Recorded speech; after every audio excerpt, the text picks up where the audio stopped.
Want to change the voice in Waze? Here we have shown how to do it.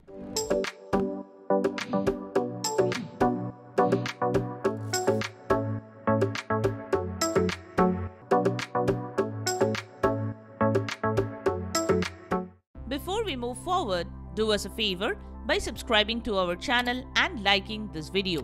It's free and helps us a lot. We do tons of research to find the working solutions for you. Your little support will help us continue making solution videos for you and others. Now, let's get started.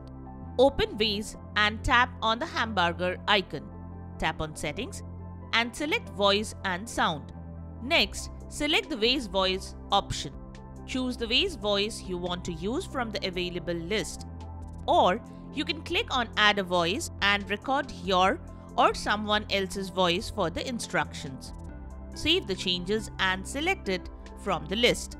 So that's it. Subscribe to our channel and get quick solutions to all your tech issues.